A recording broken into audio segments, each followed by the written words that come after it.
Dobar večer. Hello, everyone. A small change of plan. This roundtable was planned in Slovenian and other regional languages, and now we've decided to switch into English, which we initially tried to avoid for ideological purposes, I suppose. But it's turned out to be a more practical solution, so we'll be speaking in English. So preparing for this, I thought a lot about the concept of dual use, which we've heard mentioned several times now, today and yesterday, that seems to have sort of colonized our everyday vocabulary. And I wanted to start with the thought that over the last couple of years, the remilitarization and securitization of the EU, and especially the Rearm Europe plan, has sort of highlighted universities, academia itself, as a dual-use asset. And then just a couple of days ago, the Ljubljana University sent its researchers some materials about a new central information point, točka vem, for research for dual-use purposes. So here we are. This was produced by an organization founded by two faculties of two Slovenian universities, and I think this really brings home that it is high time to have the discussion that we are having today.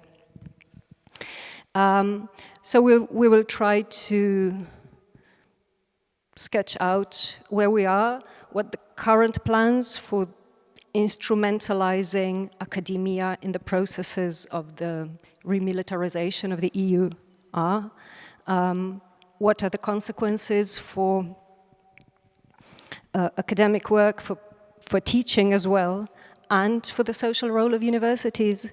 We'll have a look at how we got to this point.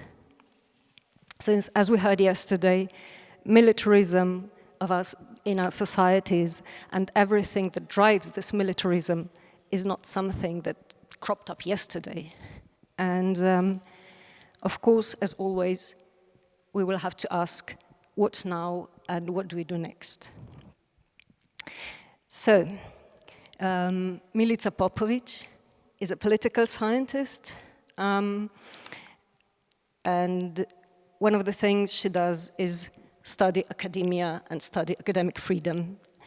Rajko Muršič is a professor at the Department of Ethnology and Cultural Anthropology here in Ljubljana. And one of his research interests is political anthropology. And Gordan Jelenić is an applied mechanics professor and works at the university in Rajko, where he also coordinated the university's response to the new what's it called in English? The framework, the framework program, for the next several years. So, Milica, last year you co-authored a paper where you show how in nationalist discourses, academic freedom is paradoxically treated as both a national value to be protected and a risk for national security. And given that nationalist logic is only deepened in times of heightened militarism, I'd like us to start with this problem of academic freedom and security, and go into whose security we're talking about. Security from what threat, in whose name, at what price, and so on. So if you could just start us off. Okay, so I hope this works now. Thanks, Katja, and thanks to Barbara for this kind invitation. It's really, really nice to be here. And maybe there are several things that I would like to start off, because I think the way I see kind of also we are structuring this conversation is to kind of really focus on what were the prerequisites so that we came to this point in which we are actually today. So high time for discussion. I would actually say that we are even a little bit late already in a certain way, and I would definitely agree with Slađana was saying yesterday that this militarization is not a new. We are in a permanent state of war, actually, in the global minority states. It just depends where the war is taking place, and we have different periods of intensification of militarization. So in a certain way, also nationalism is not actually being deepened by militarization, but it's kind of being put forward in moments when it's needed to be kind of reasserted. Why do we need to continue amplifying the militarization processes? And I would just like to make two important comments, because especially until now we have mostly talking about the EU and the EU measures and Horizon programs, but when we discuss higher education, it is important to underline that actually European higher education area is much wider than European Union. It actually comprehends 49 countries, which are signatories to the European Cultural Convention, and as such it really kind of brings forward the whole of the European continent. And it also is important, why it's important to understand the width is also to understand which kind of power and geopolitical games are at play here when we discuss what is happening. And actually, the European higher education area is a policy process that was installed in 1999 and the adoption of the Bologna Declaration.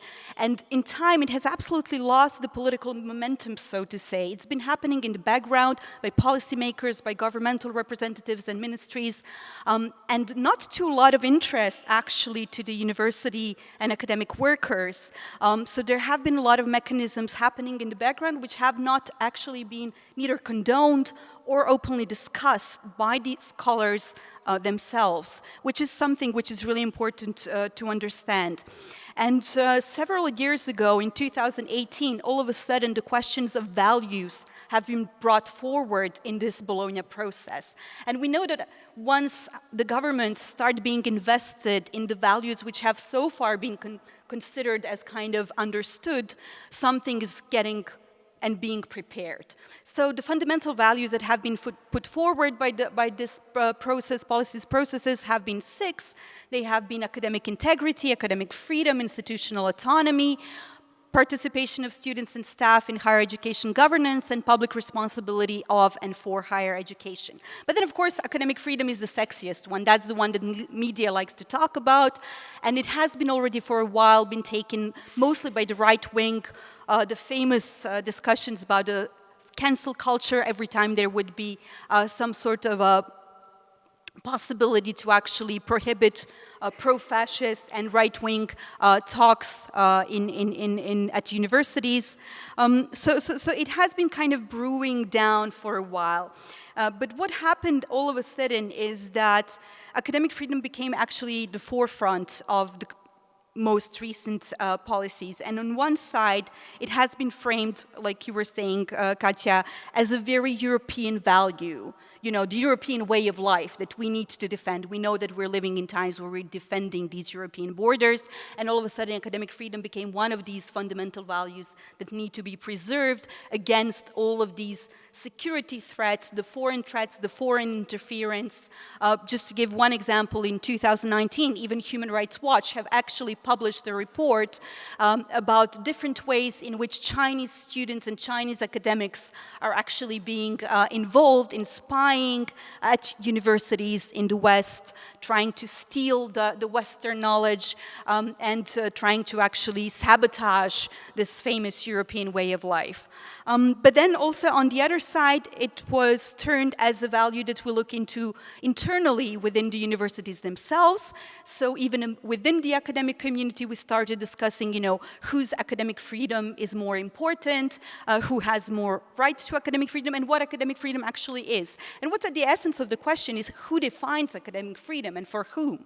So we know that, for example, in France, it has been put forward by the state that the only academic freedom that can exist is the one that's aligned to the so-called values of la République, the Republican values. And then all of the scholars that would raise questions like genocide in Gaza or post-colonial issues were then, of course, marked as famous Islamo-gauchistes, Islamo-leftists, and as such denounced as not true scholars, but actually activists. And we know that, the knowledge needs to remain objective.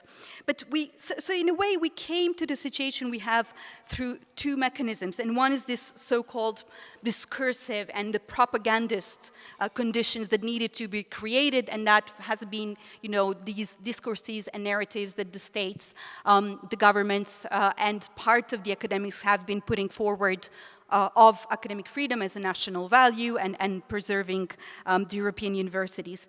But unequally and at least equally, or I would actually say even more important one, is something that my dear colleague Klaus Beiter also calls violations of academic freedom 2.0, but I think that they were always at the core, and that's the structural and the material conditions. We keep forgetting that actually 80 to 90% of scholars today are people on limited contracts without permanent positions who will never have actually permanent positions. And in such situations, you have no academic freedom. If you're continuously put into the project logic, if you're continuously put in the system of reapplying for projects, reapplying for different positions, of course, everything you say or do becomes much more possible to be under scrutiny, and you're risking of making yourself unemployable within the European higher education area permanently. So this long process, which became more imminent, I would say, in the last 10 to 15 years, has created universities in which academic workers are very easily controllable, very easily being disciplined, and very easily being put in boxes where they're allowed to research and teach only those issues which are actually comprehended as the hegemonic discourses and narratives approved by the government. So I'm going to stop here. Yes. Given that we live under capitalism, let's talk money directly. In the past, if I understand correctly, Gordan, there has been a clear separation between financing civilian research and financing military research in the EU. What's been happening around financing? What changes have there been?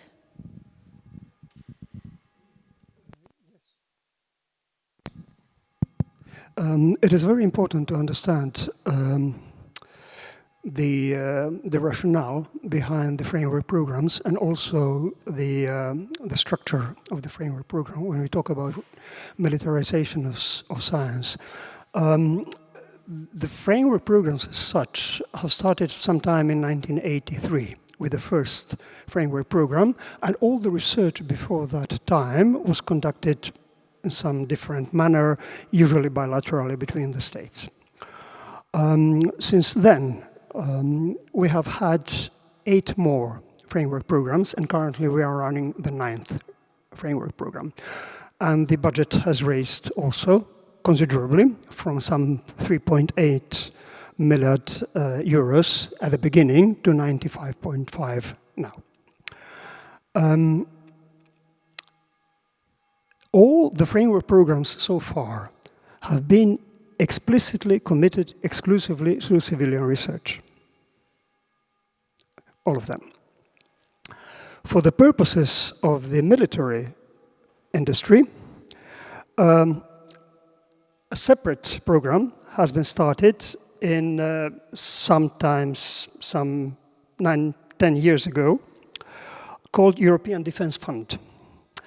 And it has had a number of other affiliated programs associated with it. And in addition to that, the last year, an EDIP has been started, European Defence Industry Program. And of course, the ReArm Europe as of February of last year. So these are the defense programs that are completely separate from the framework programs. Now, when I said that all the framework programs so far have been exclusively committed to civilian research, it is not completely true. The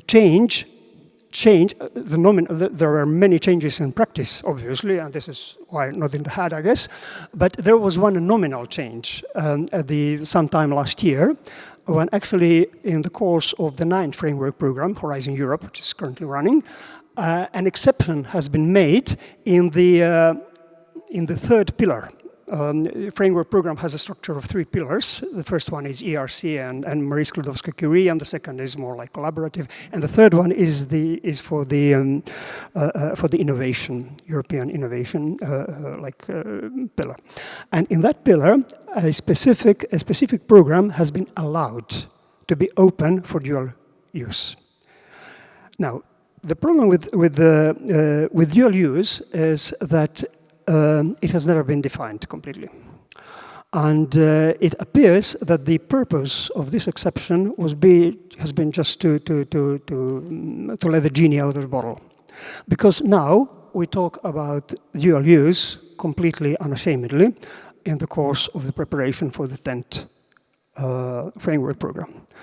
And we can say a bit more, or a lot more, about what are the position of different universities regarding that, but I don't know whether it's meant for this round of questions or the next one. Okay. Now, there is a plethora of documents, usually initiated by the European Commission, but occasionally there was the Council of the European Union, which is the ministries, and also the European Council, which is the prime ministers, who get involved occasionally in the process, and they're all aligned in that there needs to be more budget for militarization, and that science cannot be left separate out of it. So there is a complete animosity anonymity, excuse me, on the part of the European politics. Now, the European universities have a range of opinions as to what position to take. And it is important, perhaps, just to get a glimpse of what is happening, to expose to the positions of 2 important European university associations. One of them is the League of European Research Universities, which assembles about 20 or so, the most prominent universities in Europe, like the University of Amsterdam and in Barcelona and in Copenhagen, and the Cambridge, Oxford, and so forth. Okay, and they have been very, very adamant in claiming that it is not acceptable to create the new framework program without being very clear about what dual use is. And in their research, they have found that dual use as a term exists only in the import-export rules between the European countries, where there is a list of products which may be used dually for civilian and for military purposes. And they say, okay, but surely we are not talking about the research which has the aim of producing such products which are on those lists. There must be some other meaning of this term. And please, let us be very, very clear about what it is now. And not go out with a framework program and then leave it for the interpretation later. This is very dangerous. That is what says League of European Research Universities. The other university association, which is relevant for the present position here, is the Guild of European Research Intense Universities, because University of Ljubljana belongs to it. Okay, and this is also very, very well-known universities. They encompass also the eastern part of Europe. So there are important universities from the east of Europe also present here, and they, in some sense, they have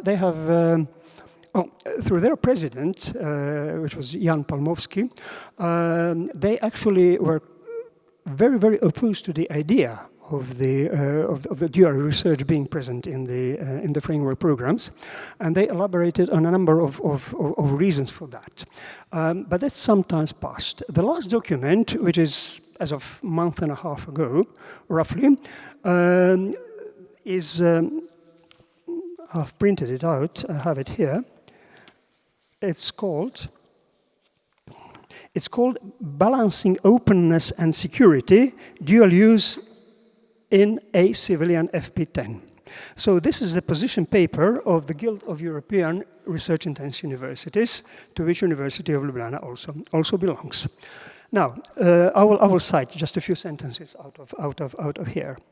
The Guild stresses that the opening of FP10 to dual use must not be interpreted as a political or legal redefinition of Horizon Europe as a defense-oriented instrument. Instead, dual-use activities must be treated as a limited and carefully governed exception. So they are not so strict about the position towards dual use, but let's hear what they say next. The Guild is committed to working closely with the European Commission, the European Parliament, and the Council to shape this proposal. And this is what the League also says. We have to act now, not leave it for later. And now, there are some guidelines in the Guild's position.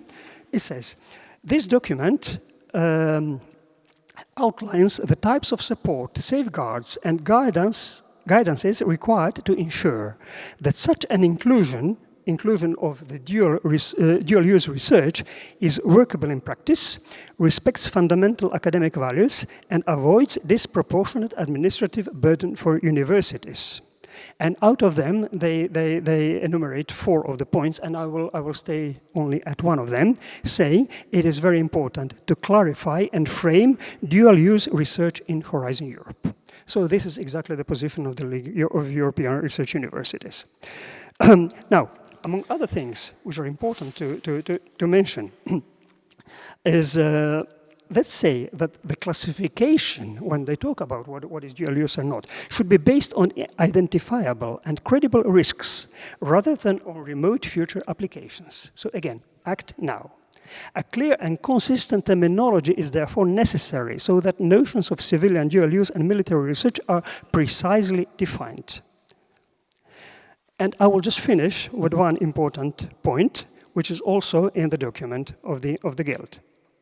Let me just find it. It says, in the context of dual-use activities, openness must be accompanied by a robust approach to responsible partnerships, such that supports international collaboration where appropriate, while equipping universities to make judgments which identify, assess, mitigate, and where necessary, decline or discontinue partnerships that present serious ethical, legal, or security-related concerns. International collaboration cannot be regarded as unconditional, where there are credible concerns that institutional partners may contribute directly or indirectly to serious violations of international humanitarian law, human rights law, or other fundamental academic or ethical principles.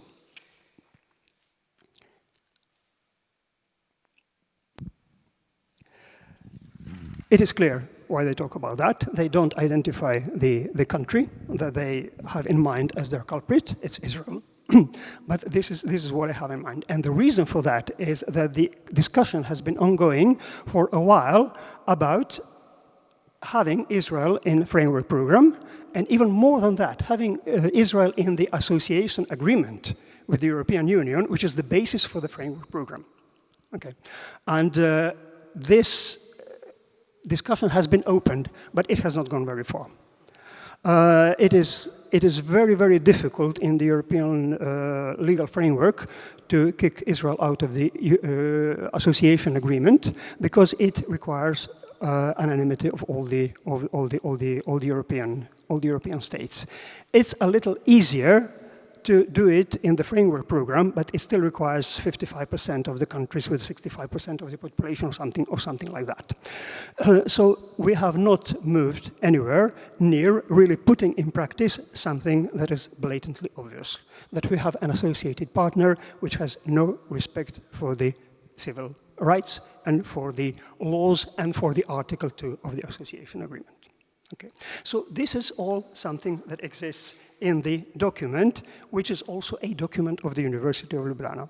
And I think it is important when people go to see the people from the Chamber of Commerce talk about the well, whatever actions there may be in store on dual use, and to remind them that we don't know what dual use is. And it is important, at least it is important from the university perspectives regarding Horizon Europe, that this is something that needs to be defined now. Thank you. And I think we'll talk about Israel more a bit later. But now I want to take us a step back, perhaps. Bologna has already been mentioned, and when we talked about this panel, you also mentioned Bologna. I don't know if you coordinated with Milica or not, but you both mentioned this as a point in the history of, let's say, European academia that you wanted to talk about. So please. Yeah, I'm not sure if I can say a bit more than everybody already knows. It's somehow Bologna was. Sometimes I use the term assassination attempt to what happened with Bologna, because it was a pure political act to completely remake European higher education space.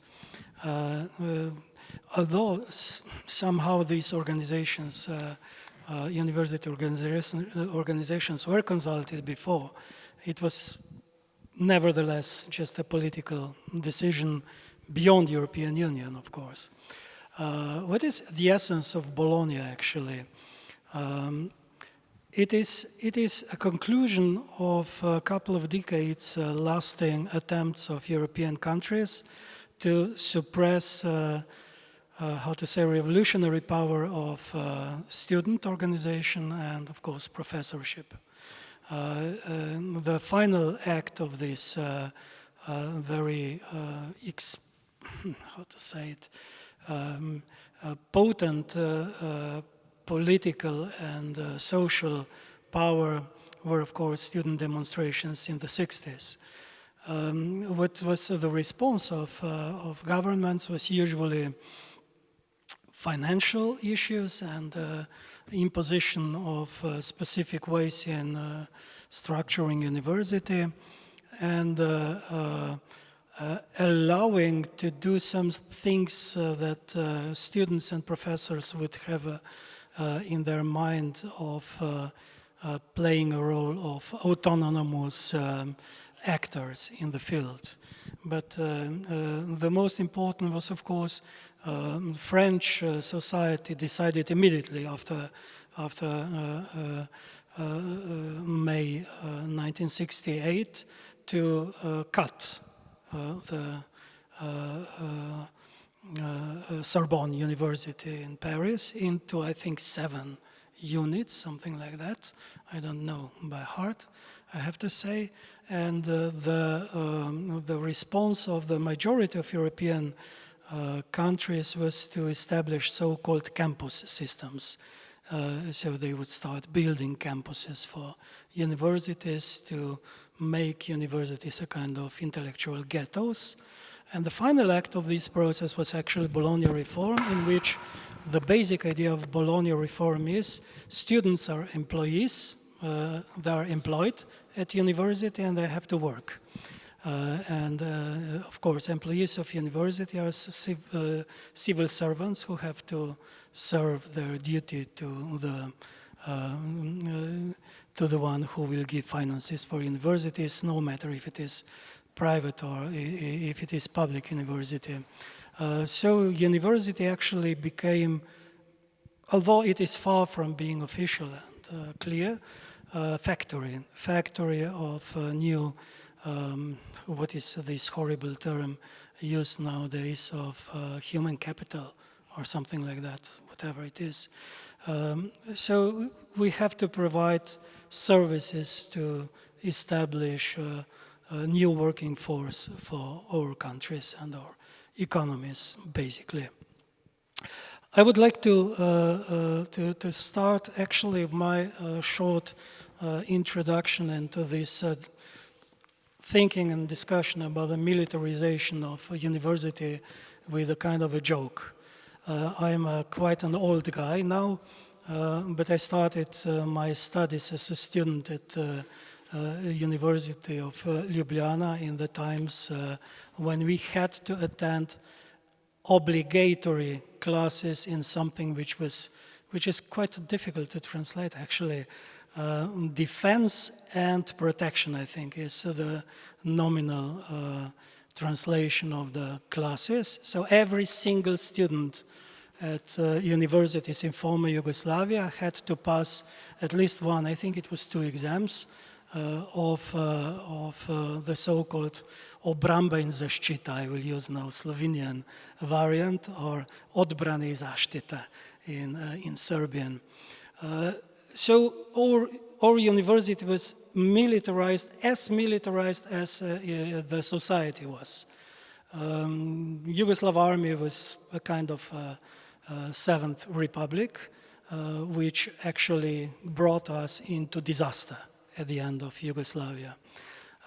This same process I see now in Europe, not only European Union. And Bologna reform reminded me at the very beginning on something some people from my generation will still recall.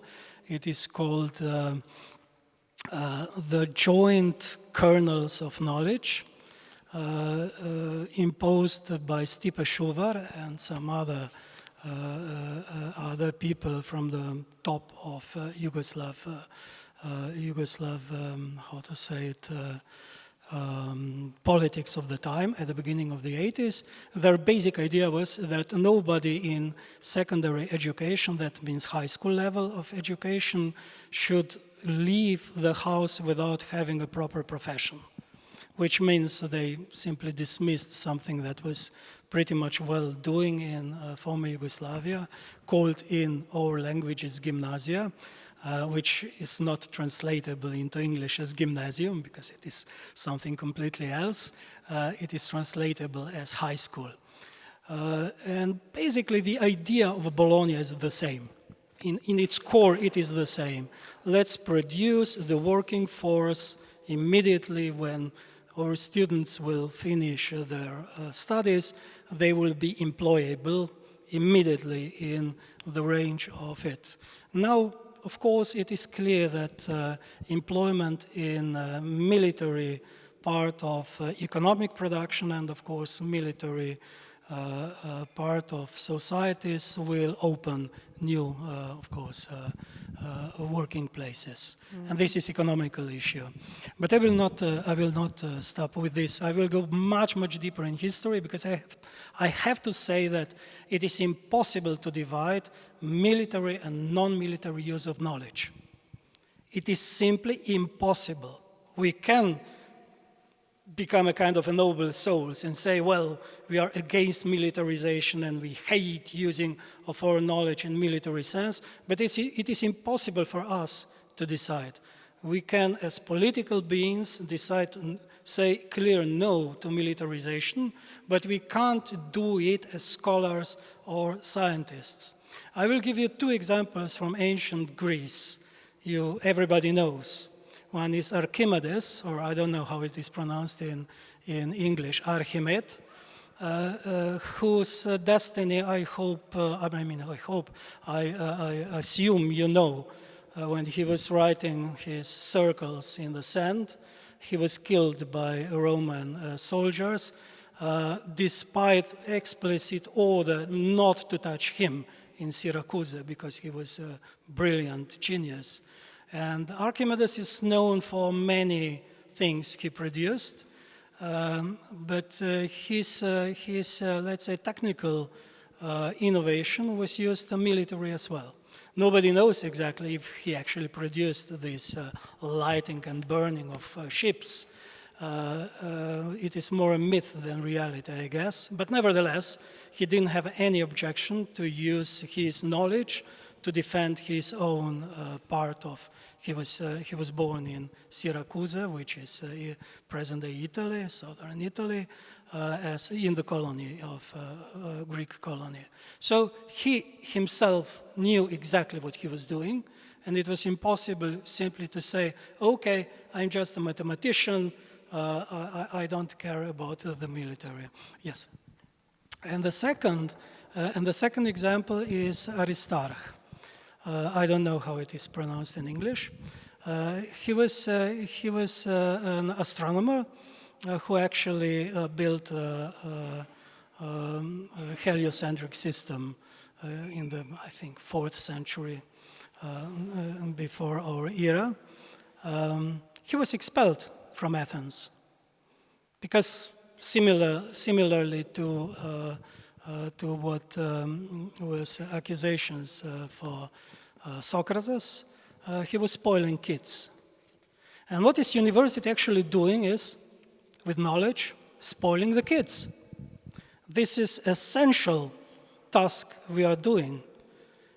Even if we will have no matter what in our system of doing, we will spoil kids in the future, and this is a destiny of academia. Maybe we can talk about what will or what has already happened with the rise of dual use and the emphasis on security. What can change? How can the governments and governing bodies take on which knowledge, which research, which university courses are worth supporting? How can this change? How has this changed perhaps already, or how do you expect this will change in terms of priorities for research, priorities for university courses and so on, or cutting university courses? Whoever wants to start.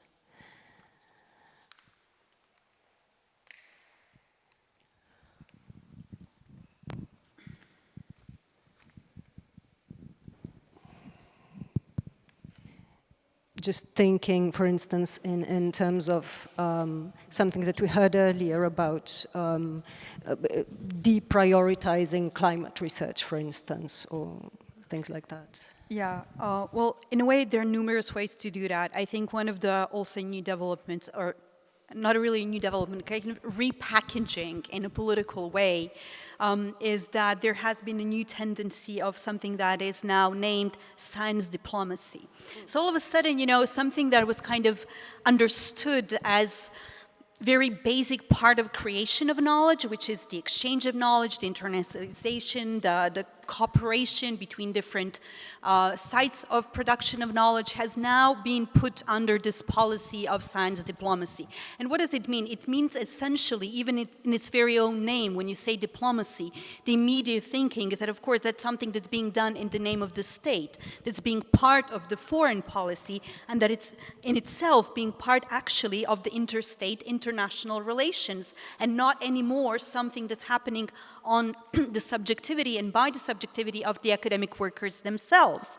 So this is something that has been kind of reframed in new ways. And then, of course, with itself, it comes with new guidelines for research security, new guidelines where you can travel as a researcher, with whom you can cooperate, new administrative procedures. If you want to cooperate with your colleagues from China and Russia, you have to be submitted to admin procedures, for example, within the university to be allowed to do so. Second question is because, especially Katja, you asked on the subjects, and I mean, we have to go back to the question of the positionality and the question of this kind of epistemic, or something I call academic academic injustices as such. Even sitting here, my colleagues who have their permanent employment conditions are not in the same way exposed as me as a precarious scholarly worker. So whenever you're entering the project logic, you have to be actually adapting to the suitable subjects.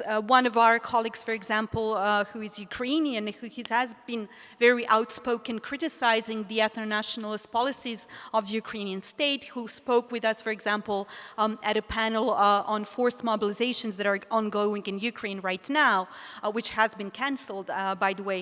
He has been, for example, unemployed for a year and a half. And not only that he was unable to actually land on a position, he wasn't even invited to an interview. And that has no other explanation given his academic CV other than his political activity. So in a way, we have to be very aware that the very topicality of the research we do is essentially being determined by our own structural conditions. And this is something why I was saying that this question of precariousness of academia is essential for understanding how the body is being controllable now of scholarly work.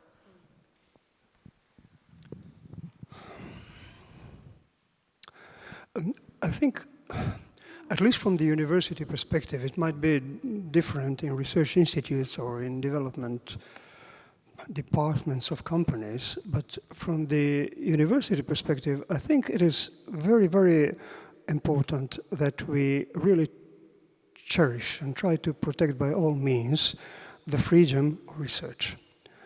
And it is important that we raise our new generation of researchers as people who are welcome, who are actively encouraged to use their full potential where they see it and where it actually exists. And in that sense, framing any research budgeting in any terms that puts limits on this requirement is bad. It is bad for science, and it is bad for the development of human minds, and it is bad for societies because it doesn't use human capital to its full. So this is what I see as a problem. Now we are talking about militarization, or we might be talking about some other problem in some other aspects, but whenever we somehow try to enforce this top-down approach, then we are running into those difficulties, and I think they are very wrong. So one good thing about Horizon Europe structure is this first pillar, which is really formed in a bottom-up manner, especially the ERC, okay, where it is entirely the criterion of excellence that lets you get or not get the grant, and the choice of what you wish to research is entirely on you. Okay. Now, with Pillar 2, it's different, and I cannot say that I entirely have the perspective that would dismiss it, so I can see its use. But it's very important that in the research programs we somehow stimulate this involvement into the research topics that we ourselves, when we are young, see as important. Okay, and this is the problem that I'm seeing now, and I'm talking also as an ex-vice dean, vice rector for research at the University of Rijeka, where I thought it was very, very important, and I really try to do as much as I can to somehow support such a thinking. With young researchers, it is always a danger that they may be more inclined to think about the framing of their research progression, of their career path, than the actual science. Okay, and now if we put them certain boundaries on what is acceptable and what is welcome to research and what is not, this is likely to be accepted. And this is likely to have influence on the future generations of the researchers when they become somebody who would supervise them. So it it is exceedingly important in my opinion that we protect the autonomy in the university in this particular aspect. Research disciplines are different. Some of them are fast and give immediate results. Some of them are very, very strong and very uncertain, and it is still important that we somehow invest in them and that we believe that in the end they will bear fruit. Not to say that there are many aspects of how we actually measure research activity. It's not only the papers and the citations. It's definitely not, okay? But this is something that first comes to mind, okay? Keep a research team working means taking care of the lab equipment, for instance. This is something that is usually not measured. So being a researcher means a lot of things, not only in the sense of doing different researches, but also doing different activities as a researcher, which are all valuable for the society. And this is where I see the problem with any research programs that somehow try to streamline research into certain framework. Speaking about what's acceptable, I wanted to go back to something that you started to talk about earlier, and that's the collaborations with Israel in particular, within Horizon Europe. And we know that the technological innovations pertaining to defense and security are tested via war crimes, basically, and crimes against humanities. And one of the Israeli institutions that are most complicit with the army, that's the Tachyon Institute, still has an active collaboration with Ljubljana's Faculty of Mechatronics, for instance. And such tacit normalization of genocide as research as usual has been taking place all over Europe. So I wanted to ask all of you, what does this all mean for academic integrity and also for the role of universities in society?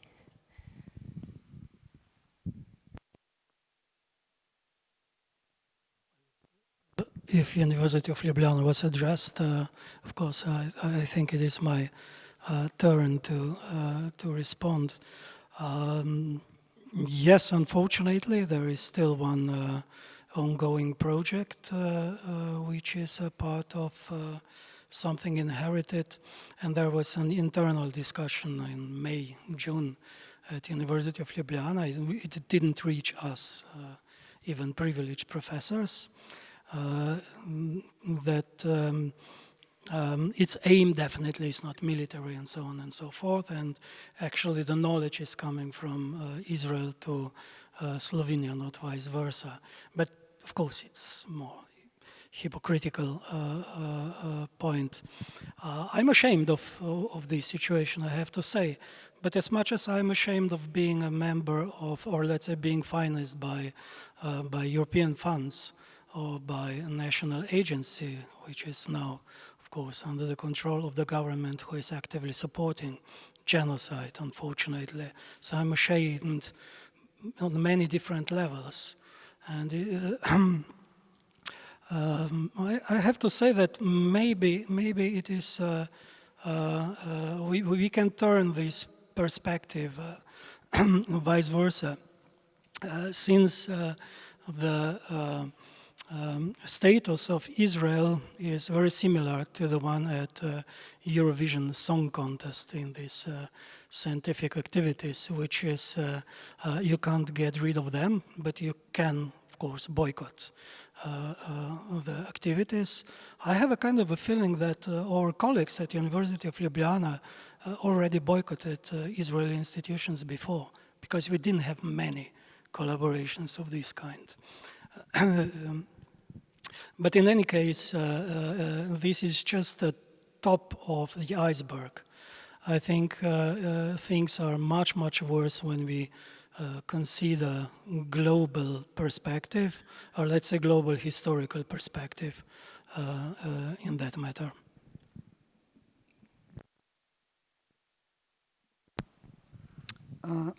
Yes, since I think it wasn't mentioned, I'm actually currently working as a senior postdoctoral researcher at the Austrian Academy of Sciences, so I work in Austria.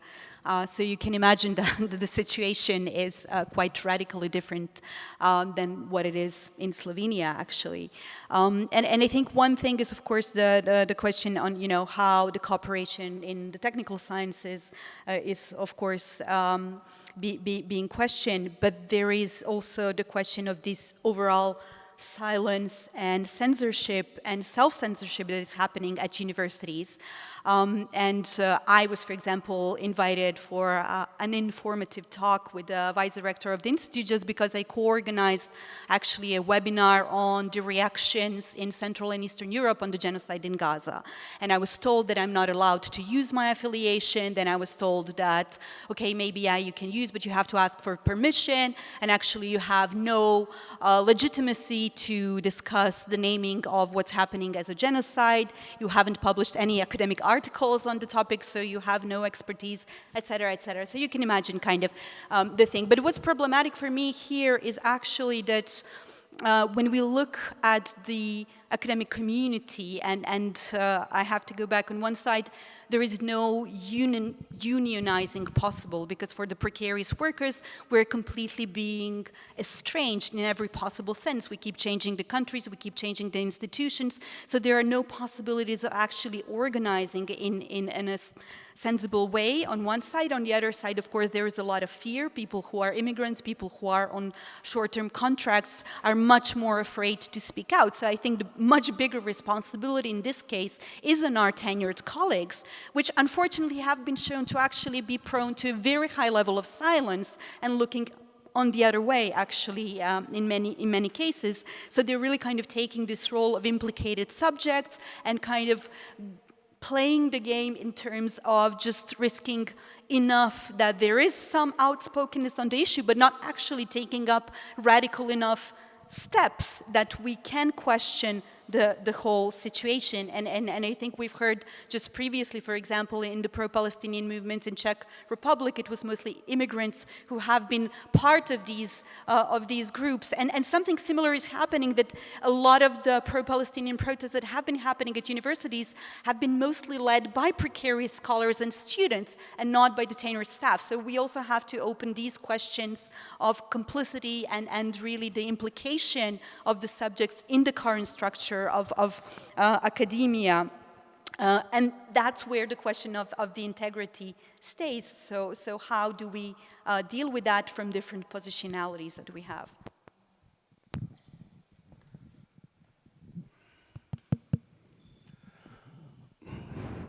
I think in Croatia we have even a bigger problem than that. I think there are some institutional possibilities that we might have tried to use, and we never dared to. For instance, we talked about future research program. Okay. European Commission has issued a request to all the European states to come up with a national position on the future European program. And our university has done so, and we have exposed that we strictly believe in the importance of the value of peace as a perennial and hardly one European value. This is something that we mentioned in our position. We explicitly stated that we are opposed to the idea of any military use in the framework program, including dual use. We said that this is something that has to be separate into a different position. Okay, and other universities have also come up with their positions, which I don't know what they are, because the government has issued a final, like a national position where we don't know what is taken and what is left out. But anyway, what I wanted to say is that the Rectors' Conference of the Croatian universities never discussed it. Never. So our top institution never discussed what should be the framework program of Europe. Okay. And it never discussed genocide in Gaza. It never discussed the situation. All our illustrious rectors never discussed the fact that 3 of their colleagues have been killed in Gaza, that all the universities have been destroyed, that all the numbers are well known. I will not bother you with them because I'm sure that you know about them. They never discuss this scholastically. This is something that could have happened, and this is something that could have happened on the university levels. Initiatives that, for instance, two rectors' conferences of the Belgian universities, they have 2 rectors' conferences based on the language, they issued a common statement requiring association agreement between Europe and Israel to be cancelled. Okay? And they sent it out to everybody asking for support. Okay? Our university didn't do that. My faculty didn't do that. They could have had, because they were informed about that. They were asked to do that, but they didn't do that. Okay? They didn't ever, a university never passed it to the rectors' conference. They could have done it. This is something that has never even tried to do. Okay? And I think in the Croatian academic culture, there is a lot of fear, within which there is a fair chunk of imaginary fear.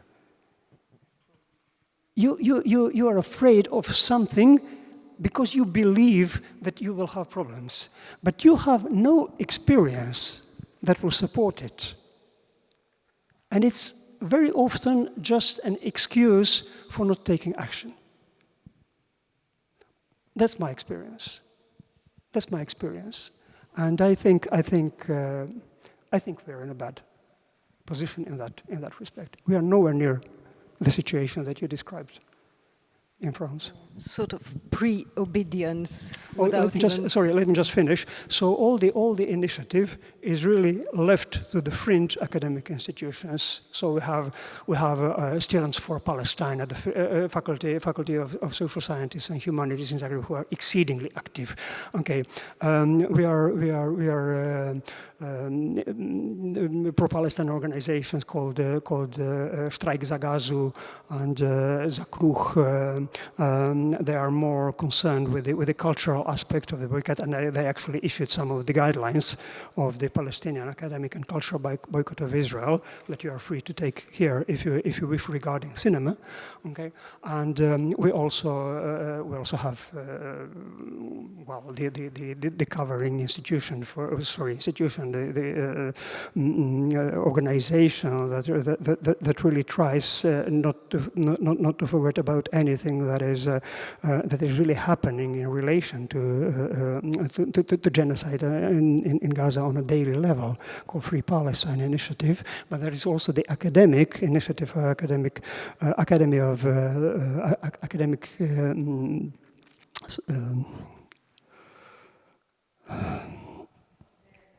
Epistemic Justice, okay, who is really more concerned about the academic aspects of the boycott. But this is all non-institutional.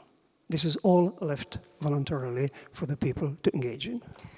Rastko, I know you wanted to react. I just wanted to add a question, and then I'll add you react to this, because it builds on what Gordan has been saying, and I just wanted to ask you if there have been discussions about scholasticide at the University of Ljubljana.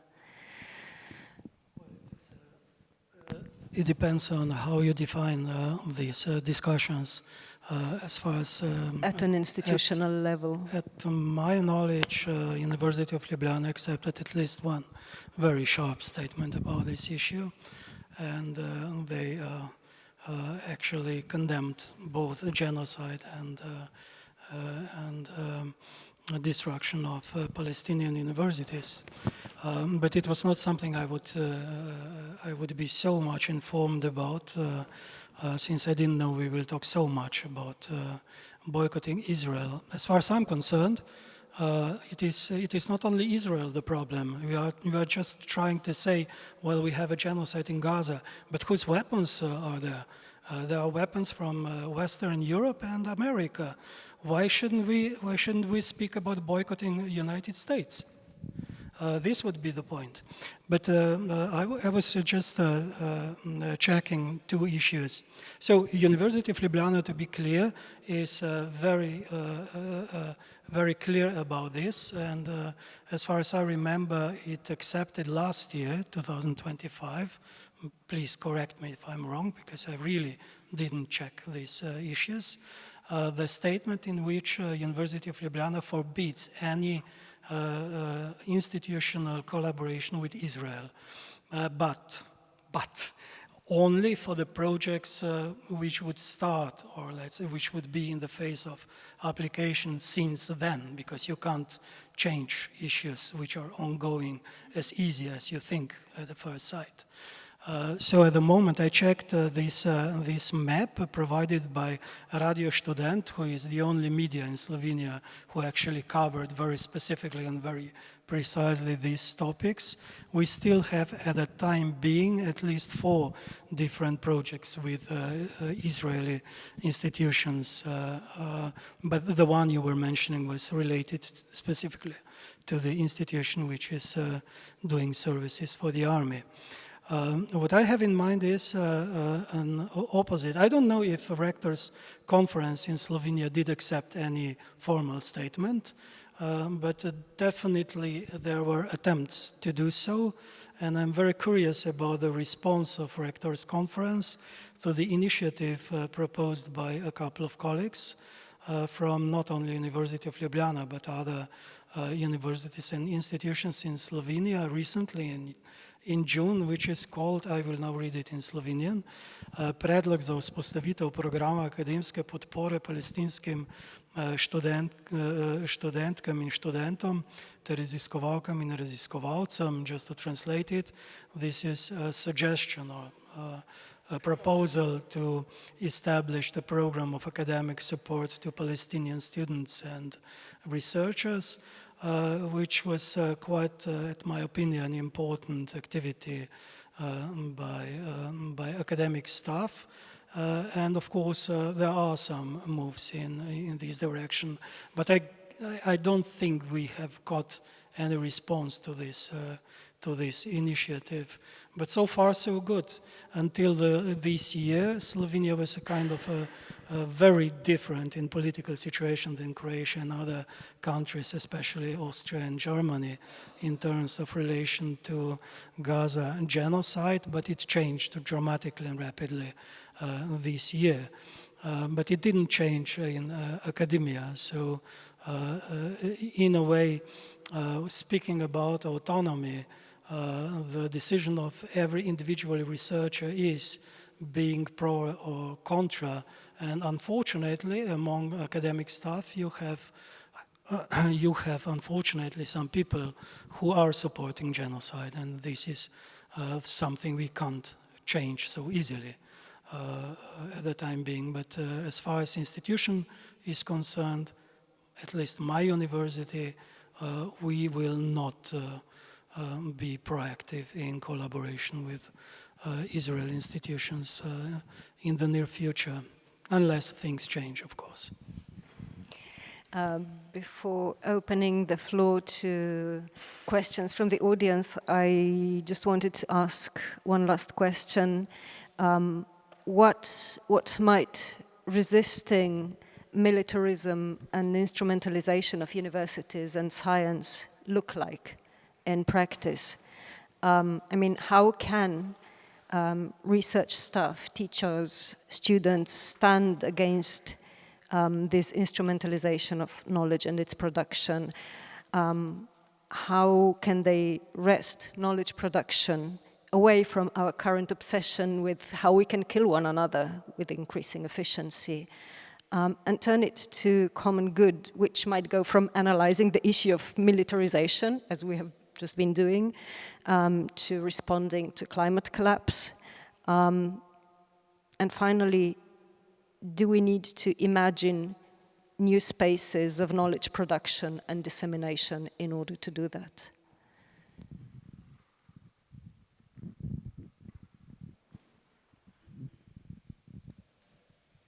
Milica, do you want to start?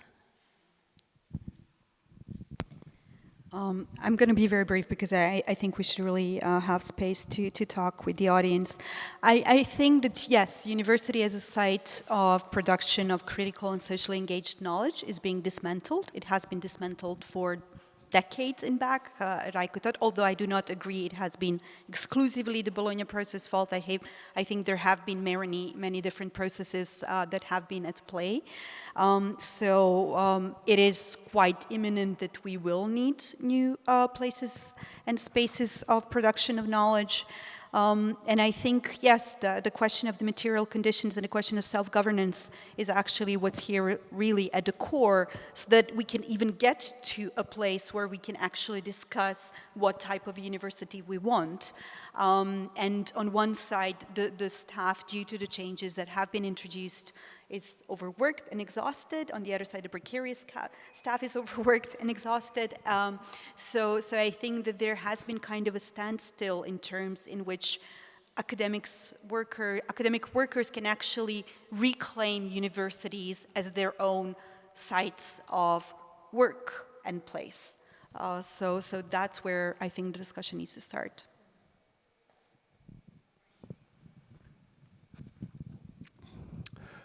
I think we need a change of perspective. Again, speaking about from a Croatian university, I think we need a change of perspective. I think the predominant position of an average researcher in Croatia is that it is a starting position that we are where we are, that we have our working place, that we have our monthly salary, that we have obviously our obligations at the universities. Okay, and this is what we want to do, and we just want to do our work. Okay. And let other people be concerned about other things in whichever way. We may not be happy with our government's position towards many things that are happening in the world, which very often we are not. But we will let them do their work, and we will do our work. And I think it is basically wrong. I think it is not a zero position, because if we had happened to be born in Lebanon or Iran or, of course, Palestine, okay, this would not be a zero position. So it is important to understand that our colleagues in the world are being killed just because they do their work the way we do our work. And once we understand it, I think this is something that may spring us to action.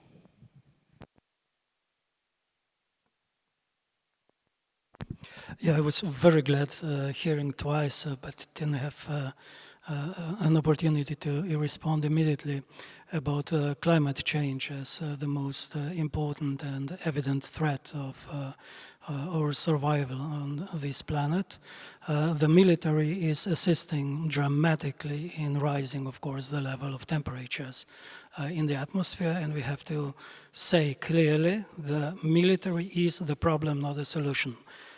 But this is something we have to say as human beings and as, unfortunately, citizens of different countries.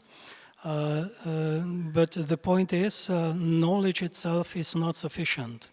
As I told you before, we, the scholars, cannot decide how our knowledge will be used. This is not something we can. We do not have power in that regard. We only have a power, which is moral power, to influence the moral stance in society.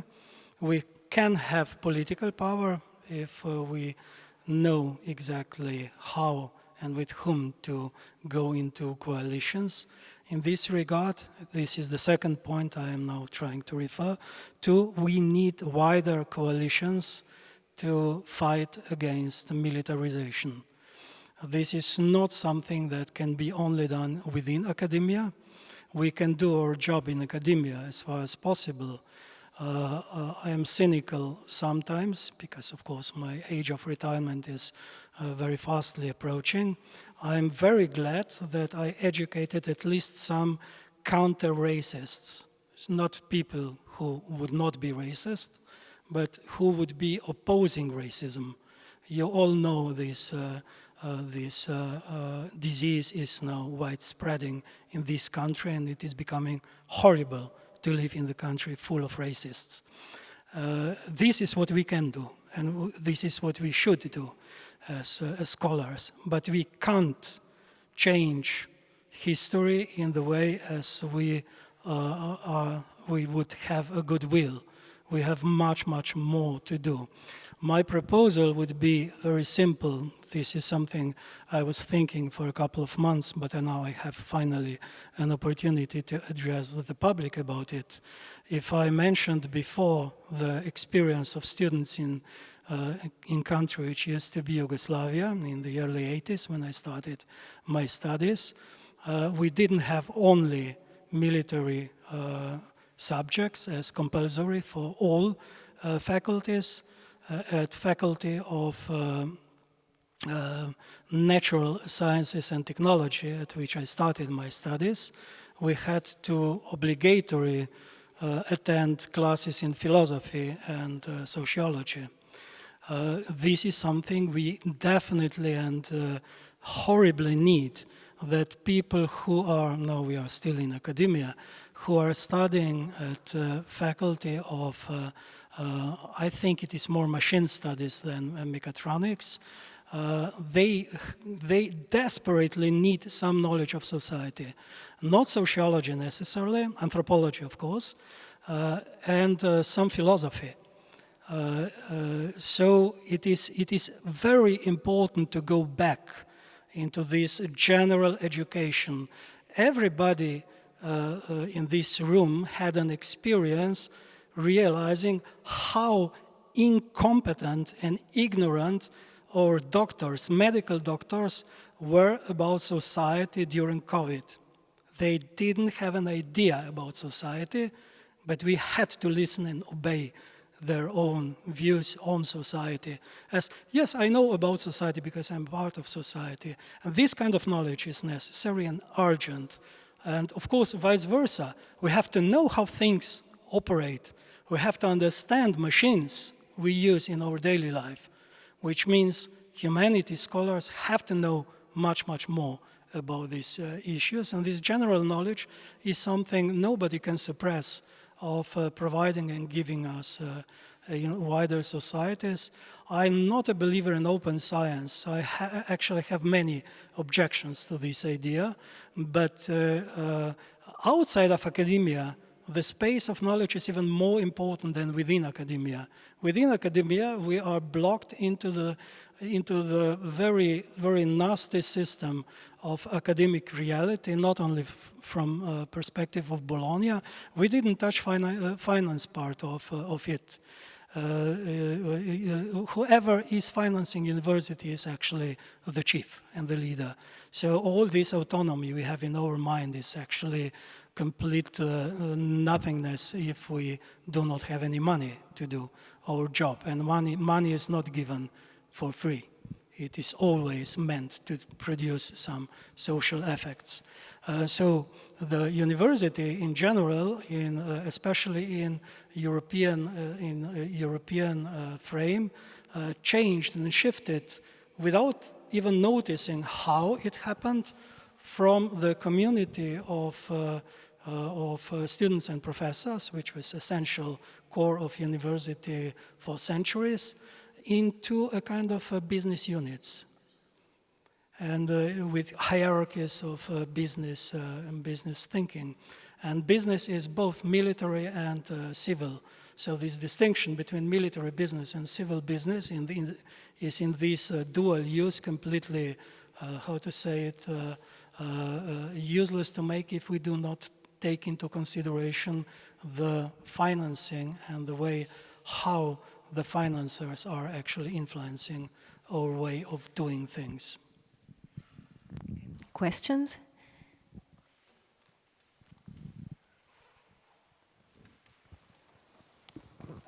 Hello, my name is Alexandra. I am a PhD candidate at the Faculty of Social Sciences here in Ljubljana.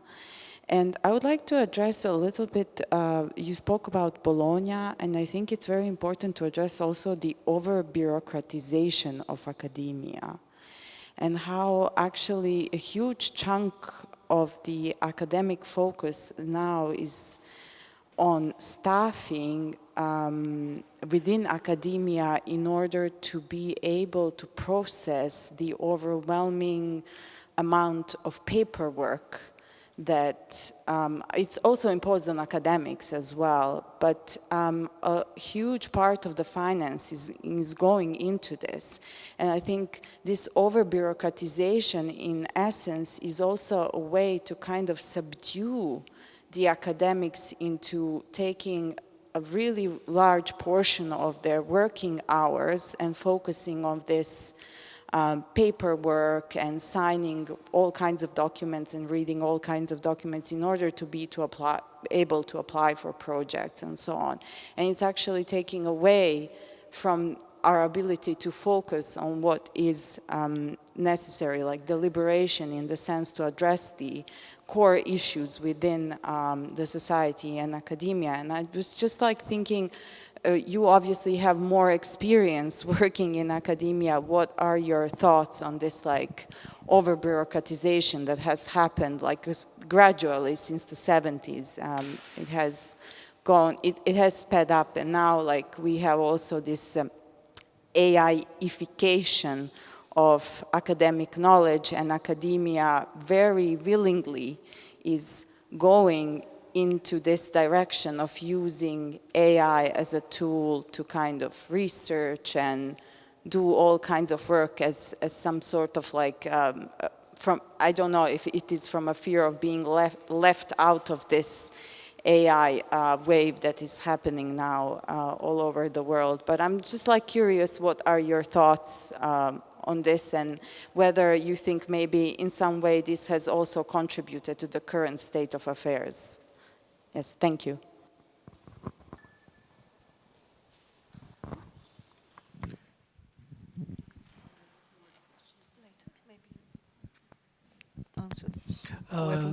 I guess you read David Graeber's work on bureaucratization in the century, of course. So he was actually writing a couple of years ago, that means 10, maybe 15 years ago, and things are going exponentially into wrong direction.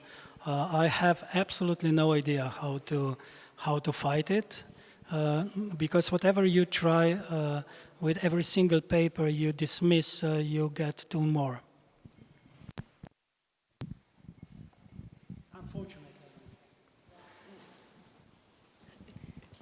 Did any of you two want to react to that, or do we take other questions? Yeah. I have one remark. My name is Natasha Ihan. I'm professor of maxillofacial surgery from medical faculty in Ljubljana.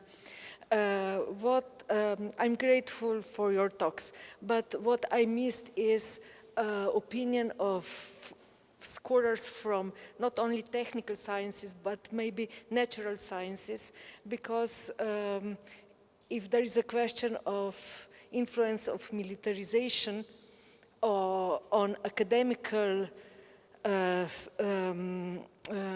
society, I think it is a very important question how many researchers from fields I said, they have clear research question and hypothesis, but in the end the results are that these results could be useful for military purposes. And if you know, these studies are very, very publishable, and they always are supported for another ones. And I think that there is no, or it is very exceptional, very exceptional reflection how these researches could be questionable, and they are always very good supported by money from governments. That's the fact. And if I can tell you example from my field, and it is not directly about researches, but for example, facial transplantation, first one was done in 2005 in France. partial one. And it is very rare indication. There were less than 10 done in 10 years, but in next 10 years, more than 50 of them was done in military hospitals in Europe, mostly. And we can conclude that there is dilemma if this is good for development of medicine, because in the end it is good for whole humankind. But it is fact that indications are lower and lower because of military interest, and these procedures are done in the cases it should be done, not be done from medical point of view. So this is just one example, but there is a lot of similar dilemmas in field of natural sciences, if medicine is this. So that point I missed, that there are many times hidden agendas with military purposes in very concrete and defined research studies. And we don't think about them. Yeah, thank you. I mean, certainly it would be great to have people from a lot more different disciplines here. It's just not something that is doable in one panel. But I agree with you that it would be great to talk about more specific examples and more specific topics. But did any of you want to respond to this? I would just add that not only natural sciences are in this field.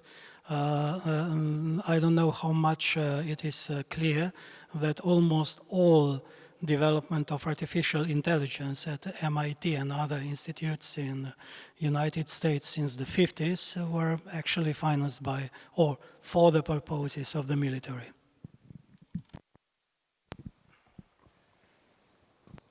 Just a brief comment. Thank you so much for this really amazing panel. When Professor Muršič said that we need to organize on a much larger scale to work on demilitarization or to oppose militarization, and when he said that the academia needs to take its part, I fully agree, and at the same time I'm extremely skeptical. Milica's example where she was called into provost's office only to be told that she can't do this or that, or the fact that I was sacked because I worked on Palestine and I did academic research on Palestinian resistance in Croatia, speaks a lot to the fact that we work amongst the humans that are not going to be standing there speaking up or standing for their colleagues that are being targeted, or that that there is a lot more to be done within academia, so the people working in academia get their voice and stand up against something much larger, such as the academic collaboration with the Israeli institutions. In Croatia, we have a large institute working on direct military and securitization projects with Israel. There is no single scientist at that institute ever saying anything against those projects, right? So it's usually just a few individuals within all of our societies that are trying to organize panels, conversations, protests, but then they get punished for that, and the remaining of academia remains silent. So yeah, I agree with you, and yes, there's some mobilization and organizing and I guess knowledge production to be done. Can I? Yeah. Thanks, Emina. I think that so I've been working in higher education now, I think, for almost 20 years on higher education policy. And lately, whenever we have these type of discussions, I get a sense of urgency in the same way when we are discussing the climate change, when people were thinking that we're discussing things that are about to happen in 2050, we still have some time. And I think that this summer has been a summer where people finally started realizing, well, it's not going to be 2050, it's going to be next summer and the summer after that. And I think it's the same situation with universities. I think that what we're discussing here and the idea of the university we have right now it's not going to exist in 10 years from now. For many, many different reasons, and we have heard about AI, we have heard about bureaucratization, we have heard about its interference and different kind of interventions. And I think that that's really the important question, and it goes along with, Amina, you were saying, of really kind of rethinking ways where actually are going to be next sites of production of critical knowledge, because it's not going to be the university as we know it right now. And yeah.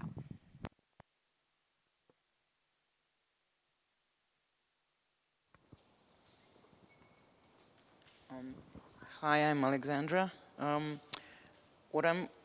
My question is, when you said that it's not the academia itself is not going to be the place where changes are going to happen radically, because the academia is not equipped to do that, or at least this is what I understood. It has to happen, of course, on a political level. I wonder, since Bologna program has been supported by both left and right-wing governments, which part of the political structure can we expect to act as a promoter of anti-militarization, or is it going to be just a civil project?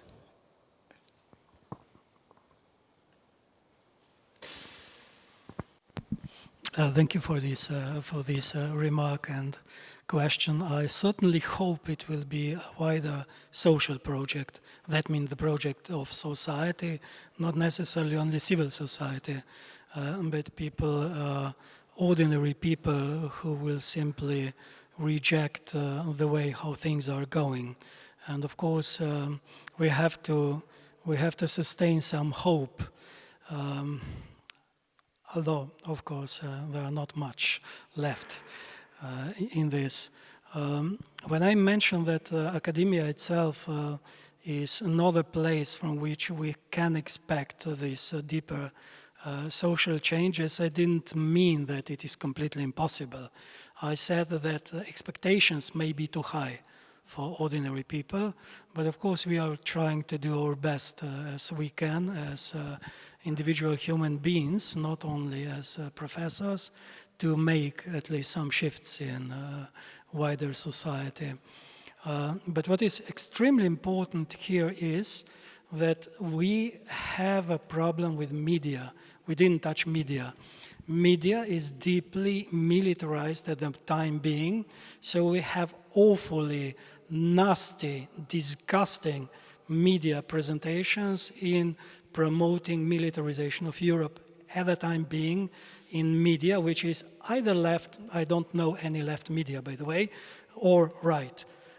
In media, we have to find the space for these kind of messages. At the time being, it is very difficult. It is almost impossible, and we have to fight for this. But of course, there is one part of society I still have some hope it will bring some good vibes. It is music. I still think we have much more power in relying to music and arts in what we are aiming to do today. That means anti-militarization.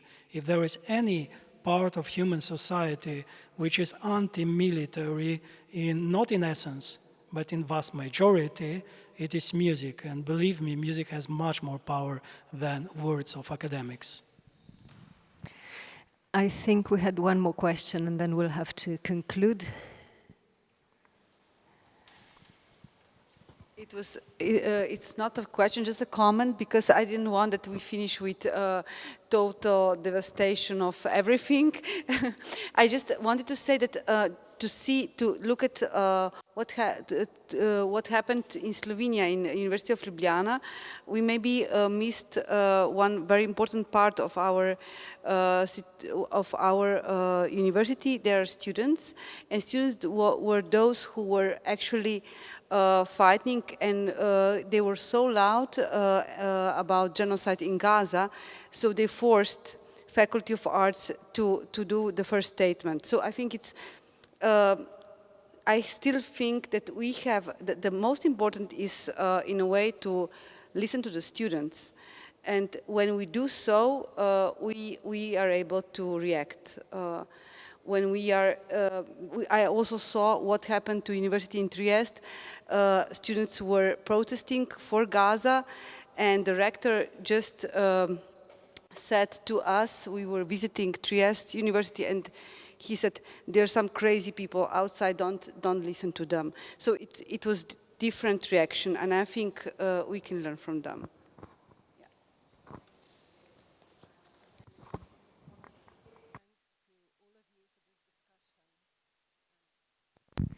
A big thanks to all of our panelists for this discussion, and thank you to the audience for staying with us.